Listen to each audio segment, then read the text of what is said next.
며칠 전에 한 성도님이 저에게 동영상을 하나를 보내주셨어요. 무슨 내용인가 궁금해서 열어봤었는데 TV 프로그램 중에 있었던 내용을 캡처를 한 것을 저에게 보내주셨습니다. 잠깐 같이 보도록 하겠습니다. 자, 네, 자, 일로 오세요. 옳지, 옳지. 앉아서 자, 인사하고요. 유민아 안녕. 너 진짜 키가 크다. 근데 너 고민이 뭐야? 아빠가 엄마만 좋아하고 나는 안 좋아하는 것 같아서 고민이야. 유민아, 아빠는 엄마의 남자야.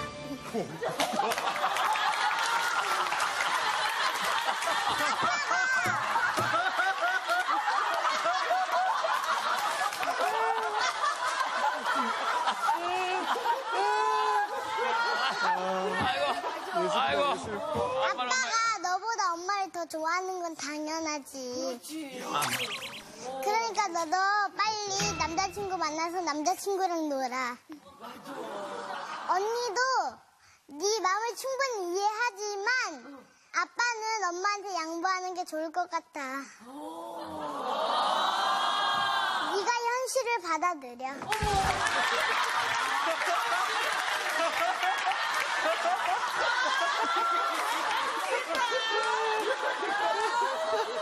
이제 해결됐니? 언니 고마워. 짠하자. 고민 해결이 끝났고요. 예.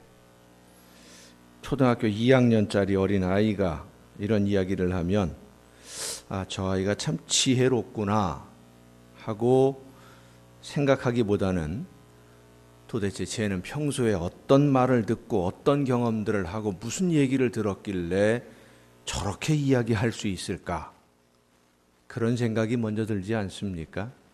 초등학교 2학년짜리가 아빠는 엄마의 남자야. 고민을 이야기하는 1학년짜리 아이는 어린아이의 순수함을 가지고 고민을 상담을 하는데 상담해주는 2학년짜리 아이는 애 같지가 않아요. 요즘 시대가 아이를 너무 일찍 성숙하게 만들고 또 부모님들이 우리 아이만큼은 다른 아이들보다 빨리 성숙해지기를 원해서 조기 교육으로 아이들을 몰아넣고 있습니다. 하지만 아이들은 아이다워야 합니다. 아이다움이라는 것은 도대체 무엇일까?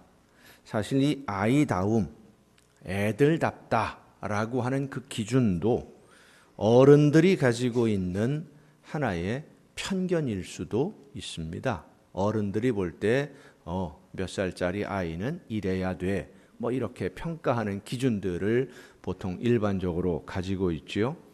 미국에서 19세기 대부흥운동을 이끌었던 무디라고 하는 분이 있습니다. 많이 우리도 이야기를 들어서 아실 겁니다.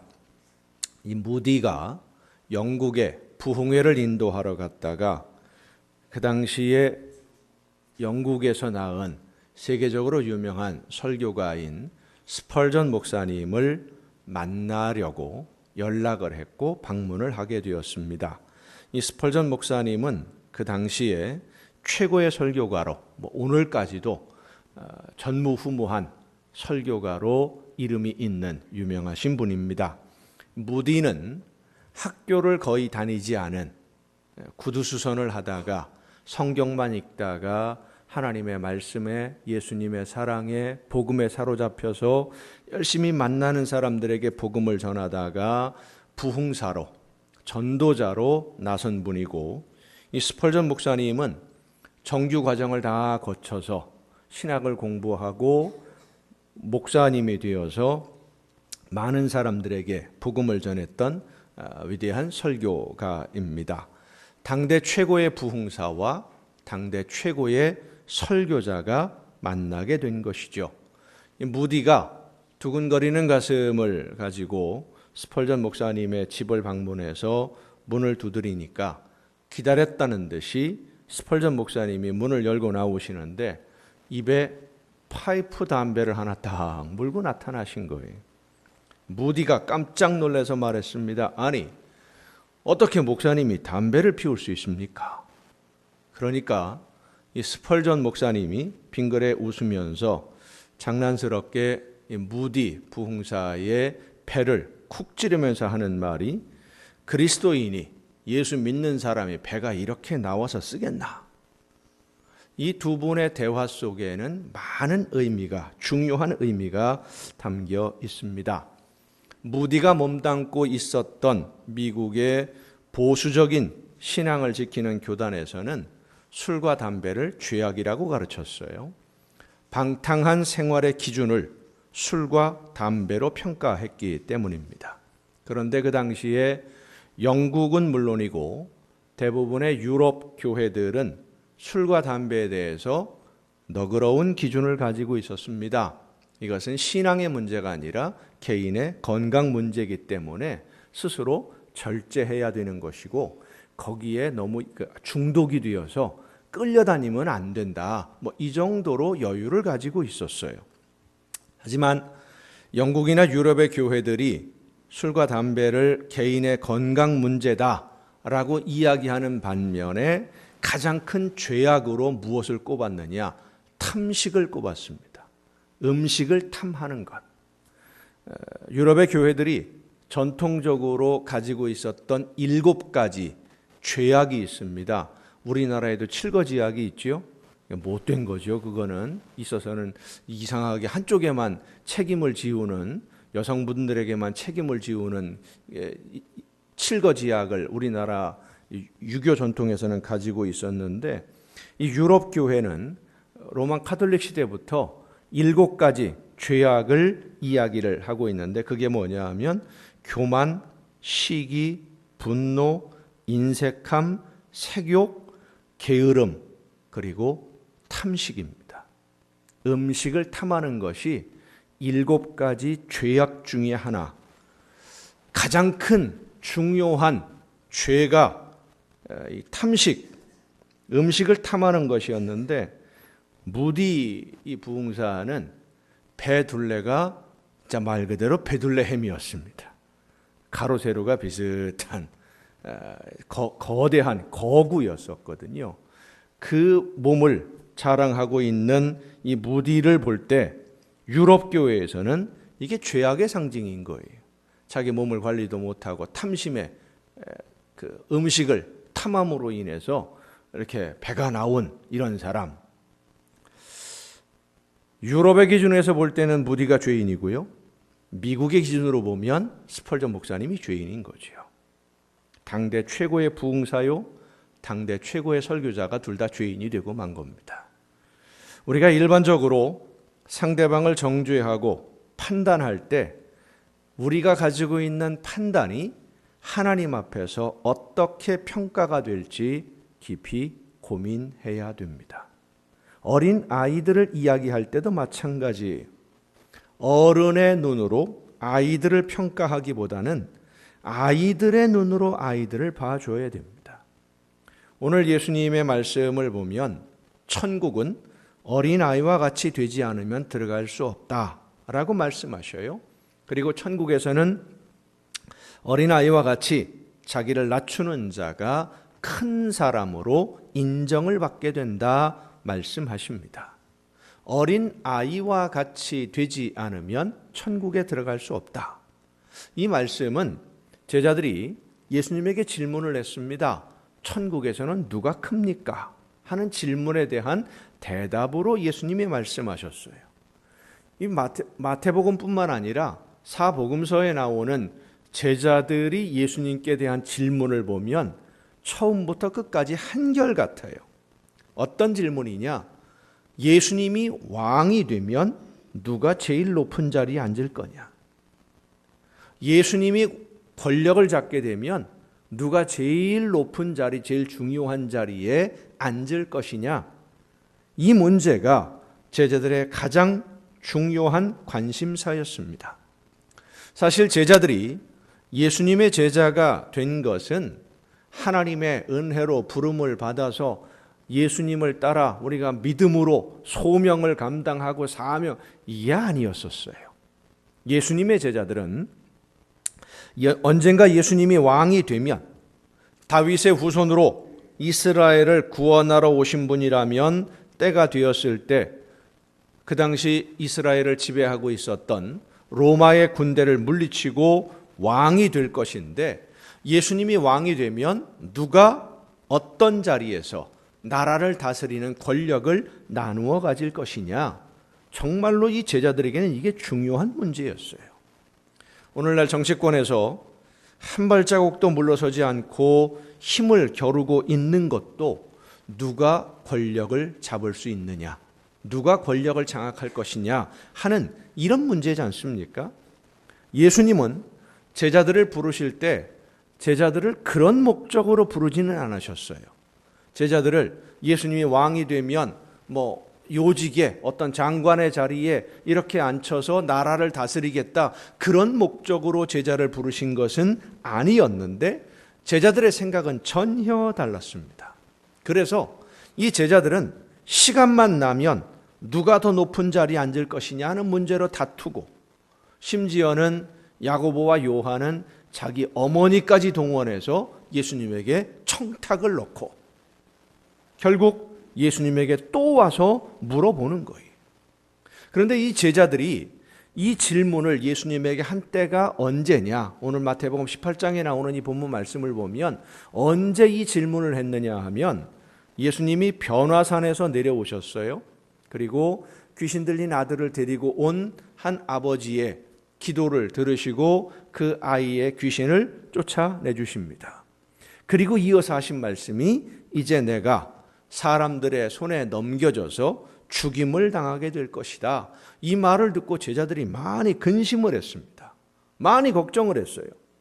예수님이 왕이 되셔야 자기들이 지금까지 고생한 보람이 있을 것인데, 이거 보상을 받을 수 있는데 왕이 되는 것은 고사하고 죽임을 당한다? 그럼 우리는 뭐가 되나?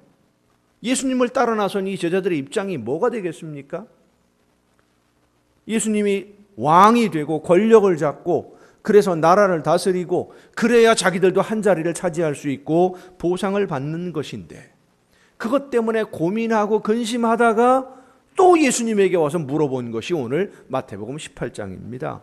예수님, 천국에서 누가 큰 자입니까? 참 한결같아요. 제자들의 이 관심사를 보면 마치 어린 아이들을 보는 것 같습니다.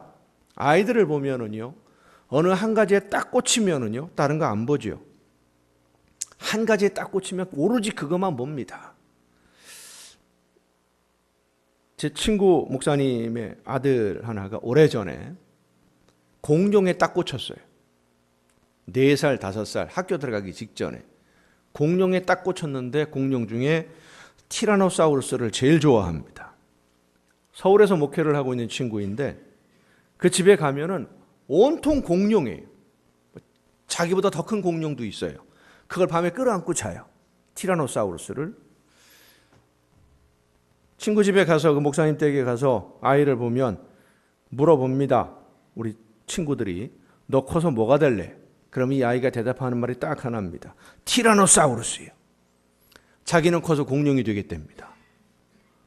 티라노사우루스가 되겠다는 거예요. 시간이 많이 흘러서 지금은 그 아들이 자라서 신학대학을 다니고 있습니다. 얼마 전에 만났어요. 너 티라노사우루스 될 준비 잘하고 있냐? 잘 돼가고 있냐? 그러니까 선교사로 나가려고 준비하고 있다고 하더라고요. 아이들은 한 가지 분야에 집중을 하기 시작하면요, 다른 거 전혀 안 봅니다. 어머니 따라 마트 간 아이가 바닥에 누워서 떼를 쓰는 것은 한 가지에 딱 꽂혔는데 다른 건 안 보이니까, 다른 사람들이 뭐라고 할지, 부모님의 입장이 이거 전혀 관심 없어요. 내가 꽂힌 거 요거 하나, 요거만 내가 얻을 수 있으면 그것으로 족한 거예요. 제자들도 그랬습니다. 권력이라는 것에, 예수님이 왕이 되면 권력을 잡을 수 있다, 이것에 관심이 집중이 되니까 바로 얼마 전에, 며칠 전에 예수님이 사람들에게 넘겨져서 죽임을 당하게 될 거다, 그 말씀을 하셨는데, 그 말을 들을 때는 걱정이 되고 근심했었는데 금방 잊어버리고는요 또 예수님에게 와서 묻는 겁니다. 예수님, 누가 제일 높은 자리에 앉게 될 것 같습니까? 그런데 그 말을 직접 하지는 못하고, 왜냐하면 전번에도 그 말하다가 혼났거든요. 그러니까 직접 하지는 못하고 애둘러서 천국에서는 누가 큰 사람으로 인정을 받습니까? 하고 묻는 거예요. 이 질문에 예수님이 어린아이를 불러서 가운데 세우고 말씀하십니다. 어린 아이들 같이 되지 않으면 천국에 갈 수 없다. 너희들 지금 생각이 온통 권력을 나누어 가질 생각에만 집중되어 있는데, 지금 해야 할 일을 하지 아니하고 그렇게 나중에 누릴 것만 계산하다 보면 아예 들어가지도 못한다 라는 말씀을 하시는 것이죠. 사랑하는 성도 여러분, 여러분의 관심은 어디에 있습니까? 오늘 우리가 살아가는 이 세상은 참 복잡하고 어려운 일이 많습니다. 세상 일들이 내 마음대로 안 되는 것이 대부분이라서 정말 하루하루 살아가기가 힘들고 어렵고 마치 안개 속을 헤매는 것 같은 것이 오늘 우리의 삶의 현실입니다. 예수님의 제자들을 보면 예수님을 따라 나설 때 그렇게 고생할 줄 알았으면 처음부터 따라 나섰겠습니까? 여우도 굴이 있고 새들도 깃들일 곳이 있는데 인자는 머리 둘 곳이 없다 말씀하셨던 예수님의 그 말씀대로 그들의 삶은 정말 힘들었어요. 고난의 연속이었습니다. 그럴 줄 알았다면, 더욱이 예수님이 그렇게 죽을 줄 알았다면 그래도 따라 나섰겠습니까? 베드로와 안드레, 야고보, 요한은 어부였습니다. 예수님의 부르심에 배와 그물을 버려두고 가족을 뒤로하고 예수님을 따라 나섰어요. 베드로는 가정이 있는 가장입니다. 마태복음 8장에 보면 예수님이 베드로를 부르신 다음에 베드로의 집에 가셨는데 베드로의 장모가 열병으로 앓아 누워 있었다 기록하고 있습니다. 그 집에 예수님이 들어가셔서 장모의 손을 만지시니까 열병이 떠나가고 건강하게 일어나서 손님들을 대접을 했다 그랬어요. 이 열병이라고 하는 말이 피레소라고 하는 단어인데, 이 피레소라는 헬라어가 무슨 뜻이냐 하면 불이 붙었다라는 소리입니다. 몸에 불이 붙었어요. 우리나라 말로 이해하기 쉽게 말하면 속에서 천불이 나는 겁니다. 천불이 나요. 딸을 시집 보냈는데 베드로의 장모니까 베드로하고 같이 사는 사람이 누구예요? 그 장모의 딸일 거 아니에요? 딸을 시집 보냈는데 이 사위가 어부예요. 열심히 일을 해도 어부 수입 그리 넉넉하지 않아요. 예수님을 만나던 날에도 어땠습니까? 밤새 고기 잡았는데 한 마리도 못 잡았어요. 공친 거예요. 수입이 없어요. 열심히 일해도 살기가 넉넉하질 못해서 늘 걱정스러운데 어느 날 이상한 사람 만나고 오더니 고기 잡을 생각은 안 하고 그 사람만 따라다니겠다는 거예요. 가정을 다 팽개치고 집안 살림 외면하고 갈릴리에서 왔다는 어떤 사람 따라 나섰습니다. 여러분 같으면 딸이 지금 그런 처지에 있으면 속이 편하겠습니까? 속이 터지는 거죠. 화가 나는 거고요. 천불이 나요. 딸네 집에 와보니까 딸 혼자서 아이들하고 있는 모습을 보니까 견딜 수가 없는 거예요. 살림 꾸려나가는 딸을 보니까 어머니가 속에서 천불이 나서 몸져 누워 있는 겁니다. 예수님이 그 장모를 만났어요. 그리고 그 손을 잡고 그 심정을 아시는 예수님이 위로해 주시고 사위가 앞으로 해야 할 일들을 말씀해 주시니까 병이 씻은 듯 나아서 기쁜 마음으로 예수님과 그 일행들을 대접하기 시작한 것이죠. 베드로만 그런 것이 아니죠. 다른 제자들도 다 그렇습니다. 어려운 상황에서 예수님을 따라 나섰어요. 어려운 상황에서 신앙생활을 시작한 거예요. 그러니 이 제자들의 관심이 한 가지에 집중되는 것은 어쩌면 당연한 일입니다. 예수님을 따라다니면 내가 나중에 어떤 자리에 올라갈 수 있을까? 어떤 권력을 가질 수 있을까? 어떤 보상을 받을 수 있을까? 관심 갖는 거 당연한 거예요. 이 제자들이 어린 아이들처럼 단순하게 권력을 집중을 하는 것 당연해요. 여러분은 어떤 문제에 가장 관심이 많으십니까? 신앙생활을 하는 목적이 어디에 있습니까? 우리가 어린 아이들로부터 배워야 할 것이 있습니다. 어린 아이들 그러면 표현되는 상징적인 단어가 단순함과 순수함입니다. 그런데 이 단순함과 순수함이 신앙의 상징입니다. 믿음은 단순한 것입니다. 믿음은 순수한 것입니다. 많은 분들이 순수함은 잃어버리고 단순함만 가지고 있어요. 그래서 신앙생활을 하면서 내가 원하는 것을 얻으려고 하지만 내가 원하는 것을 얻는 것만을 먼저 생각하다 보니까 이 제자들처럼 누가 더 높은 자리에 앉을 수 있나? 내가 원하는 것은 언제 이루어지나? 여러분, 아이들이 원하는 것을 얻을 수 있는 것은 언제냐? 부모를 기쁘게 했을 때입니다. 자녀가 부모를 기쁘게 하면은요, 부모가 원하는 일을 하거나 부모가 원하는 대로 성장하거나 부모가 원하는 열매를 맺거나 이렇게 되면은요, 아이들이 원하는 것 이상으로 더 좋은 것을 주고 싶은 것이 부모의 심정이. 그렇습니다.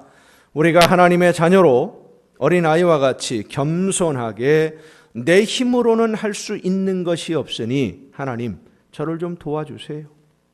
제가 하나님이 기뻐하시는 열매를 맺을 수 있도록 성령의 능력으로 나를 붙들어 주시고 내 마음과 뜻을 주관해 주셔서 주장해 주셔서 하나님이 필요하실 때 언제든지 어디서든지 쓰임받는 일꾼이 되기를 원합니다.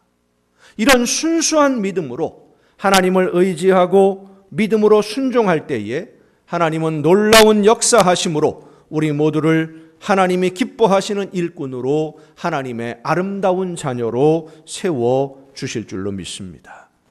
그리고 그렇게 하나님을 기쁘시게 해드리는 자녀들에게 필요한 모든 좋은 것, 부족함이 없도록 풍성하게 채워 주실 줄로 믿습니다. 우리가 어린 아이들이 하는 말을 들으면서 쉽게 하는 말이 애들이 뭘 안다고 그러느냐 그렇게 이야기합니다. 그렇습니다. 아이들은 자기들이 뭐 다 아는 줄 알고 다 할 수 있는 줄 알지만 어른들이 볼 때는 한참 멀었어요. 그런데도 자기가 다 할 수 있는 것처럼 내가 하겠다고 고집을 부려요. 우리도 그렇습니다. 하나님이 도우시지 않으면 내가 할 수 있는 것이 사실 없습니다. 우리의 힘으로 내 능력으로 해결할 수 있는 문제가 사실은 없어요. 그런데 내가 다 할 수 있다고 생각을 하고 내 힘으로 무엇이든지 해결해 보려고 할 때가 참 많습니다.